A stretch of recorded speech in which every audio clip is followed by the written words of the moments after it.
Good morning, Year 7. It is Miss Sullivan here. I hope that you all had a really lovely, relaxing half term and that you are ready for a new project for art this term. So today I'm going to be introducing you to our new project. So first of all, well done for last term. There was some incredible hard work and determination which continued, and I'm very, very proud and impressed of Year 7 as a year group for their hard work and continual good efforts whilst working from home. So, just a quick recap before I introduce the project. Just wanted to discuss a piece of work that was handed in last lesson that I think is fantastic.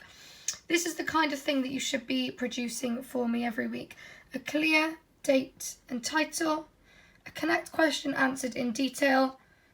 Last lesson I asked you to design your own logo using branding and packaging. So the student in question has designed their own logo. You didn't need to colour it in, and then they've done a merchandise drawing really clearly as well, and a what went well and even better if. This is the perfect example of presentation and how you should be laying your work out. So take a good look at this if you're still not getting it quite right, and just double check that you are keeping up. If you coloured it in, great, but we're really focusing on listening to instructions to get the task done to the best of your ability. So that was fantastically done last week. So the new project. So this term we've now got about 7 weeks left before the summer holidays, which is absolutely wild. It's gone very quickly. So this lesson we are going to start a new project. We're going to look at landscape drawing.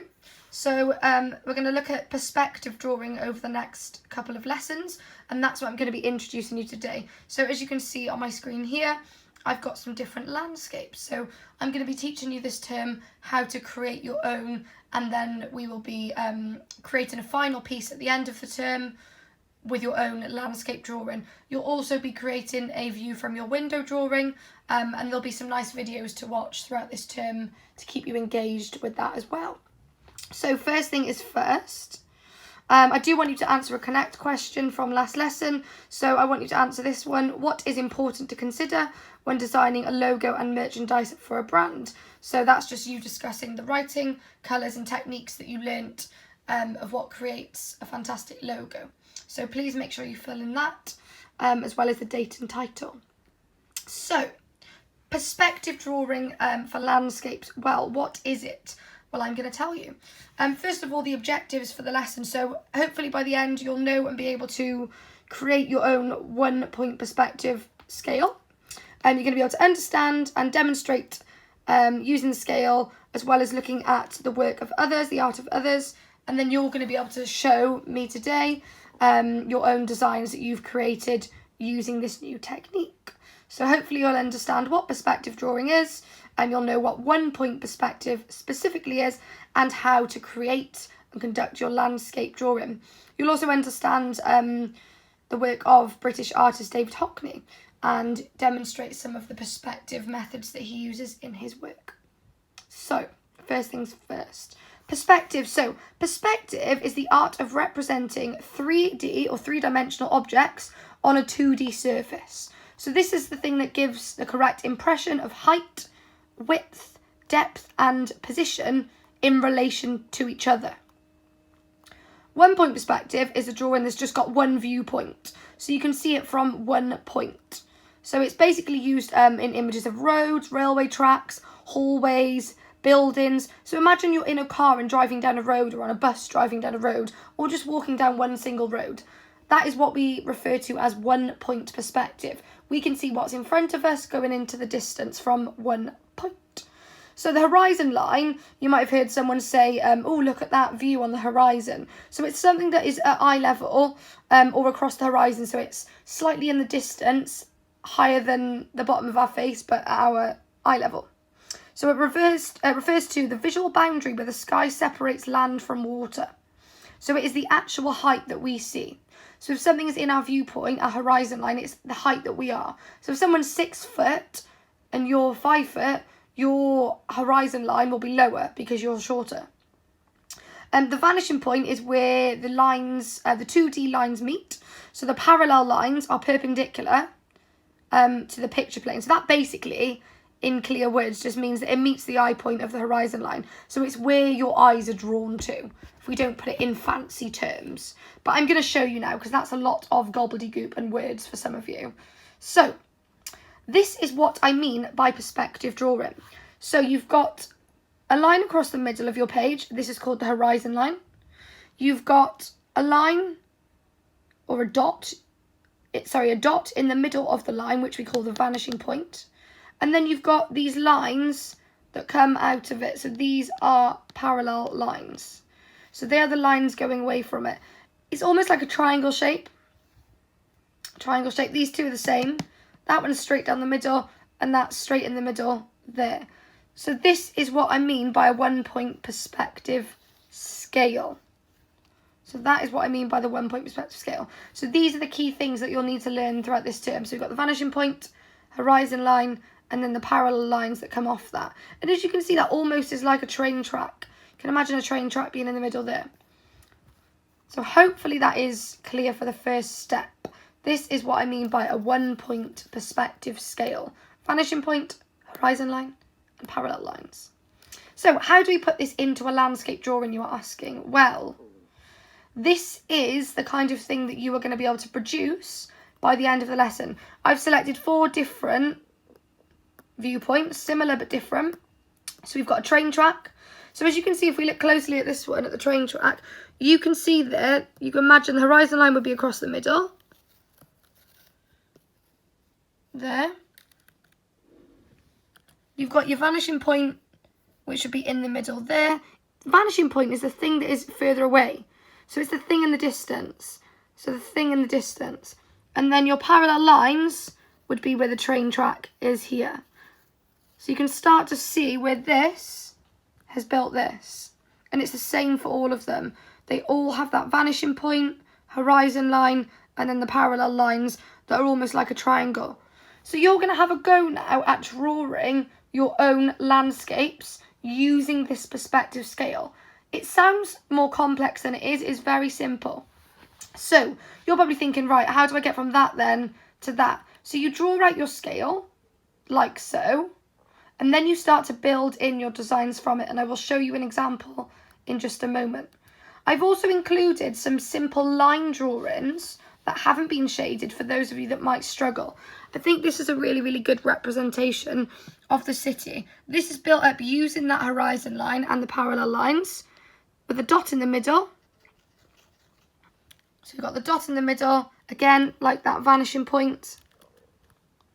And then they've just started to build up shapes around everything for the buildings. So whatever is in the distance, you just need to remember that that needs to be smaller because it's further away. And whatever is at the front, we call that the foreground, that needs to be closest to you. So we would say horizon line, you would say the midground is the bit in the middle, here. Foreground is at the front, and you've got the background in the sky. So sky, background, horizon line, midground, foreground. So I want you today to have a go at constructing and creating your own 1-point perspective drawings, and you are going to add some shading into them as well. I'm going to show you a little bit more about what it needs to look like in a minute, but you're probably wondering, why are we doing landscapes? Why are we doing perspective drawing? How does this link to art and learning? What's important? So I wanted to share with you a really famous British artist called David Hockney, and we're going to be looking at his work throughout this term. So he's a modern British artist. He is a big contributor to the pop art movement of the 1960s, and he is now recognised as one of the most influential artists of the 20th century. And he is famous for painting these landscapes. So you can see here he's got his 1-point perspective drawing, and this is actually made up of 6 different sections. And you can see he's got his horizon line and his perspectives coming from the past here. So we're going to look at him a little bit further throughout this lesson, and there's a website here if you fancy looking at him in more depth on the Tate website, which is the museum, famous museum today. So an interesting fact as well I thought you might all enjoy is he is actually currently the title holder of someone that is known, so his title is, he is the most expensive So he has the most expensive painting that was sold for a living artist. So that sold for £70 million in 2018. So he is an iconic painter of this century and still alive today. So we're going to look at him in detail throughout the next few weeks.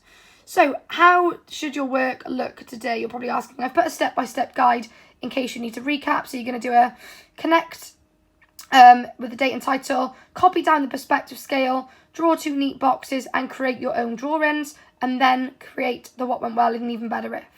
So how should it look? You are probably wondering. Well, this is the kind of thing that I am looking for here. You're going to create your own perspective drawings, and I want them to be shaded in using these photos and drawings to help. So you could pick 2 of these. You could construct your own. I do not mind. Maybe it would be a good idea to copy one of them and then create your own. So now I'm going to show you and just give you a bit of a recap of how your page should in fact look. So here's one I made earlier. So you've got your date and title up there. You've put task 1. You've answered the connect. Obviously I've not done it, but you're going to do it. You're going to answer the connect. You're then going to draw the perspective scale and label it. So you need to put vanishing point, horizon line, 1 point perspective, and you can label these as well here as parallel lines. So you've got parallel lines there. Please use a ruler to do this task. Please make sure you add the vanishing point and label it and all these other points as well, because that is helpful for you throughout this process if you ever need to recap, and we will look through this again possibly when we go back into school. So then you need to do 2 of your own drawings just here. So you need to, again, follow the scale, draw 2 neat boxes, follow the scale. You don't need to label these ones, but you do need to add in your horizon line, your vanishing point and your parallel lines. And then you're going to have a go at creating your own. I've done a really simple one just to show you it building up of shape. So I've added the mountains, I've added some road lines, and then I'm going to continue it and add some shading. So you really need to make sure that your work looks like this by the end of the lesson. These are some examples from students I did last year. You can see they've really used shading to bring their landscape to life. They've done one with mountains and they've added the dark tones on the top of the mountains, and they've got lighter as they get down. Don't forget, anything in the distance should actually be darker because it is in the distance and the shadow is on it. If you're drawing the sun coming from one angle, there might be a shadow on the opposite side from the sun. Use the things that we've learned with tonal drawing to be able to do your perspective and complete these.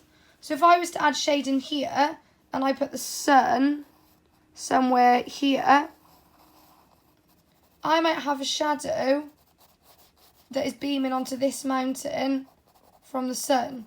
So I'm just using my pencil pressure to add a dark shadow really carefully and softly. And then, as it goes onto the opposite side, it might get lighter because it's going away from the sun. But it should take you a long time. It should take you 15 minutes to watch this lesson, about 5 minutes to draw your perspective scale, and then another, I would say, you need to answer the connect another 5 minutes.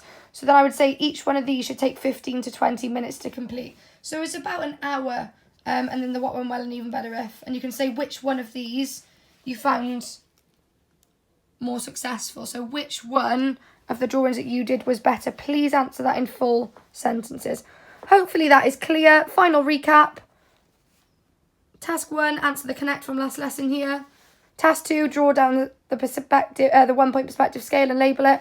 Task 3 is complete 2 of your own drawings inspired by the perspectives I've given you here. One could be one of these that you've copied, and one could be your own. It's entirely up to you. But I do want them to be shaded with light and dark tones very carefully so that they look beautiful and carefully done like these. Final task is the what went well and even better if. Any problems, any questions, please give me a message. Have a great week. Take care, Year 7. Many thanks. Bye.